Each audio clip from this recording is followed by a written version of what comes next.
Hey guys, it's Kathy from Bake Life. How are you guys doing today? I am here today. We're going to be making a salted caramel bar.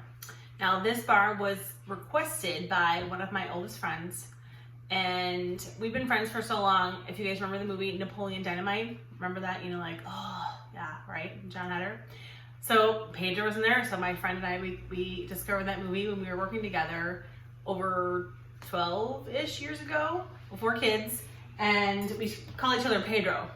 So this is for you, Pedro. She had requested them. They're coming over on Saturday with her family, and we're gonna carve pumpkins together. So she requested this. Like I said, this was at my bakery. It was one of the most popular items. It was probably every wedding that I ever catered. Like, they're phenomenal. All right, so I showed you guys a little picture of the ingredients. Of course, all your basics for any kind of cookie or bar: butter, sugar, flour, salted caramel. We're gonna actually use the Werther's soft caramels. If you want to make your own caramel, that's what I used to always do. I just don't have the patience for it anymore. So we're gonna melt the caramels, which I started doing here. We're gonna melt it, and we're using, I'm using half and half. Heavy cream is great too. Do not use milk. Milk is too watery. It won't come together properly. So you can see I started melting it. It's pretty warm, so I'm just gonna kind of mix it here and there to keep it going. We're also using some eggs, of course, salt, baking soda, of course, our amazing dark chocolate chips, vanilla. This was back when I had my first bakery called Cookielicious. I actually started making my own vanilla because I got a great hookup for vanilla beans at the time. This was 7 years ago, 2013, I think. And vanilla was cheap then. Now vanilla is ridiculous. So these are actually the same vanilla beans. I just keep refilling with vodka, like a high quality vodka, and I keep reusing it. So just, you know, shake it every so often, and it's good to go. So that's kind of old, but it's still good. So I'm stirring my caramel, melting this a little bit. So I actually used, this is an 8-ounce bag. So I used the whole bag, unwrapped them all already, started melting them, so they're ready to go. So what we're gonna do is we're gonna start, of course, with our butter and our sugar. So the recipe calls for 12 ounces. So remember, I weigh everything, guys. So 12 ounces, we know that that's 3/4 of a pound. Each stick is 4 ounces, so 4, 8, 12, right? We'll do a little math today. So we're gonna stick these in our bowl. So any cookie that I do, it's always imperative that you blend your butter and your sugar to really incorporate every little granule of sugar that gets encapsulated with the butter. I mean, it's like so important. Make sure you don't get your wrapper in there. All right, now I've combined my brown and my white sugar together just for ease. This is my spatula. We're gonna throw this in there. Come on, get in there. Now I'm gonna let this mix for a few minutes. And while that's mixing, I'm gonna continue melting my caramel while that's getting ready, okay? I'll check right back with you. Can you guys see like how light and fluffy that is? Like, it's just like beautiful. That's what you want. You want it nice and light and fluffy. So remember, that's just our butter and our sugar all in there, getting creamy and fantastic. All right, guys, I'm trying a little different approach to this video, so I hope let me know if you like it or not. So our butter and sugar is all nice and creamed and ready to go. I've got our caramel all melted. I'm like way too close. So remember, when you're melting anything, caramel, chocolate, what else would be a good example? Maybe peanut butter even, to take it slow. So do like maybe 30 seconds at a time, maybe not even that much depending on how hot it already is. Because if you heat it up too quickly, you're gonna burn it and scorch it, and then it's ruined.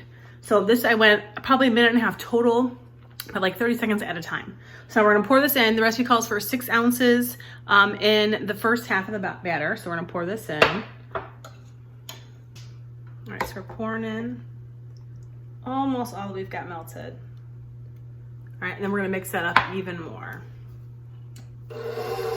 Guys, I can't stress enough how important it is to scrape your bowl as you're mixing, because you see all this good stuff's getting stuck up on here, up on your paddle, all the bottom.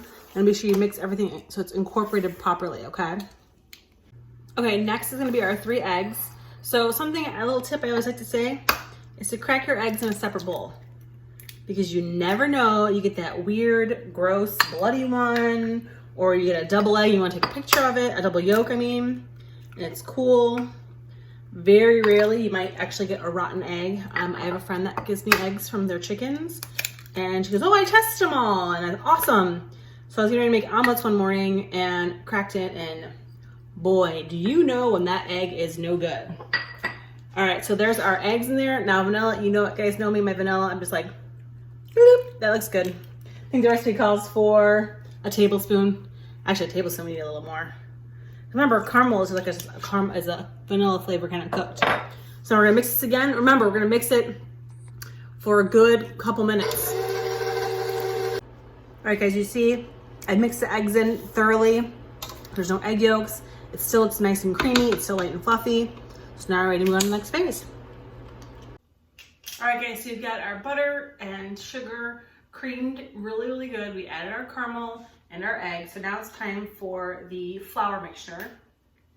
I've already added the baking soda and the salt. Now I told you baking powder earlier, my mistake. The recipe will show it's baking soda, which is pretty typical for a cookie. So usually cookies have baking soda, or baking powders more, like give it more fluff. So baking soda today, all right? So I've already got it added in there. And as you guys know, I love things salty, but in the actual batter, and this time we're only gonna use a teaspoon of salt because we're gonna put some extra salt on top of the batter once it's all mixed together. All right, so something I tell my students when they're mixing flour, and they like to take forever because they're unsure of themselves, right? They take their time. So what I say, start it on low, all right? And we're gonna slowly add our flour. That way it's incorporating, you're not trying to start it and like flour's like flies everywhere, which usually works out a little better. Real slow. Again, this is all-purpose flour. For our cookies, it's good enough. Nothing fancy. All right, I'll get that on there. Now, before that totally gets incorporated, I actually want to stop it for a second because I still want to see some of the flour in there. I'm going to actually add my chocolate chips. Something similar that you do with a muffin is when you have like a blueberry, you want to coat them in a little bit of flour, helps to suspend them so they stay in the batter, they don't sink to the bottom. So same kind of idea with this. We're just going to dump those right in because they're chocolate chips, they ain't going anywhere. And so we want them so they're not totally, so the batter isn't totally mixed together, has got a little bit of flour in, that way the chips can get a little bit of flour on them to help keep them suspended in the dough a little nicer. Let that mix. Now again, you want to mix it thoroughly, but not too much. This dough typically is a drier dough. It's not real sticky. You push this down a little bit. Again, making sure mixing all the way. Thoroughly getting all that stuff off the middle, get it all off your beater, or your paddle in this case. If you're using hand mixers, same thing. Make sure you're scraping that bowl, turning the bowl, so everything's mixed and incorporated properly and evenly. This is a lot of batter. Now I can see from here that the very, very bottom of the bowl has got some stickier dough to it. So I'm gonna scrape that real good. Because if you're scooping these cookies by chance, which we're not today, but if you were to scoop these, when you got to the bottom of that bowl, it would just basically be like butter and sugar, and when you would put it on your pan and cook it, it would just like, it'd be like all over the place. It'd be gross because it wasn't properly mixed.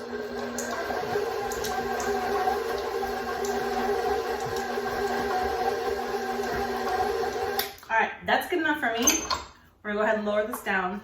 Now I mentioned we're not scooping these. I think I may have forgotten to tell you guys, these are a bar, right? So for a bar, get my eggshells out of here. I've got 9 by 13. My mom calls these lasagna pans because that's what we was doing, was lasagna.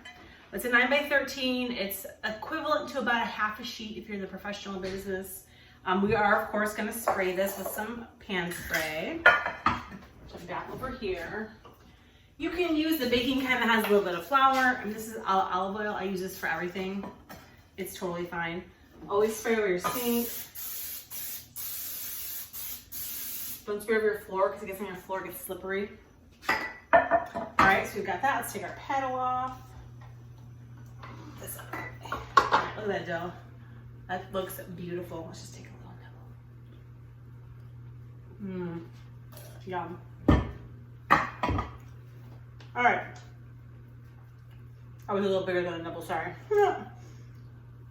So now it says to spoon half of it into our pan. You don't have to have this exact, I'm gonna wet my hands a little bit so the dough doesn't stick too much to my hands as I'm scooping it. I'm just using my hands. If you wanna use your spatula or a bowl scraper or whatever, it's totally fine. we're gonna just kind of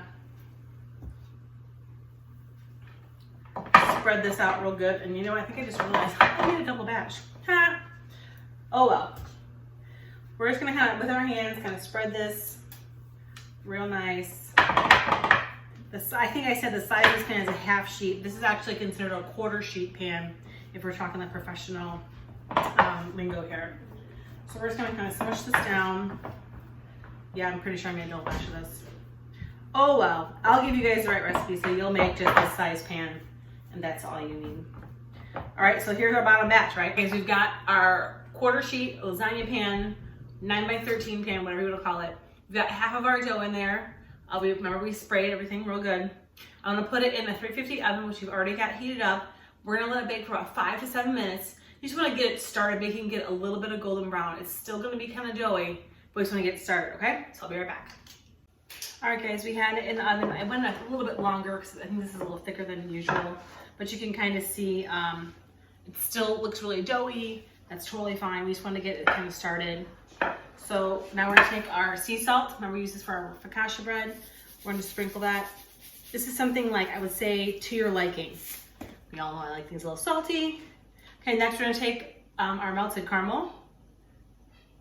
And you wanna drizzle it. That's gonna obviously spread out to how you need. This is gonna give you like a nice layer of caramel in between. So you're gonna really get that salted caramel flavor, right? I'm gonna save a little bit because, like I said, I made too much. Oops, I've got another smaller batch sitting in the oven. So now for the rest of your dough, you're gonna take it and just by hand, kind of just sprinkle some on top. Don't drop it on the floor like I just did. Oh my goodness. All right, so you're gonna just kind of sprinkle it on top, kind of break up little pieces.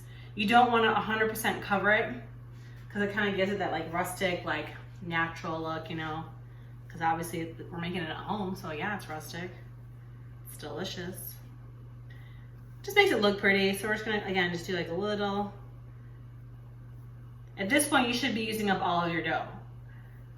Whatever you got left over. Like I said, I'm gonna kind of reserve some because I've got another smaller batch sitting in the oven because I don't know how to read a recipe properly. Do as I say, not as I do, right? Is that what we tell our kids, folks? Parents out there. All right, this looks fantastic.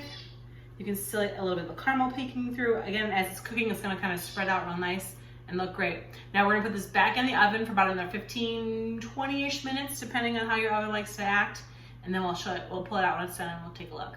Oh, I almost forgot. More salt. Again, just however salty you like it. All right. Okay guys, I wanted to give you a quick close-up of before I put it in the oven. I ended up putting a little bit more dough in because here's the other small batch I got because I know how to read. So again, just to show you, it's not totally covered, but there's the nice chunks everywhere. All right, so now it's going in the oven. We'll see when it's done. Oh, I just pulled them out of the oven. That looks amazing. We're gonna let them cool just a little bit and then we'll cut them up and you guys can see them. I can't wait. All right. So we've cut it. Oh my gosh. You guys, it's okay. I should have waited. It's way too gooey, but you guys gotta see this. Look at this. Oh my God, it's falling apart. Look at that. Look at the gooey, like caramels just like coming down. Oh my God. Okay, I can't eat it. It's too hot. Check back with me in a few minutes and then we'll taste it. You guys, you gotta, I mean, look at this. Look at, do you see that like caramel, like just dripping out? Like, oh, it's so good. I literally already ate one, so I cannot eat another one. But check them out. They're beautiful. Probably a little thicker than I normally would make them because like I said, I made too much batter. But when you guys make them with the recipe that I'm gonna put below, they'll be perfect for that 9x13 lasagna pan. I mean, look at that. Just like, it looks a little underdone, but that's just because of the caramel that's in there. Don't let that fool you. It's still done. It's gooey, it's decadent, a little salty, sweet. It's amazing. If you guys have any questions, please hit me up here on YouTube. You can always find us on Instagram at Bake Life Kathy J, and of course on Facebook at Kathy J Small Business Coach. Thanks so much for watching, guys. I hope you enjoy.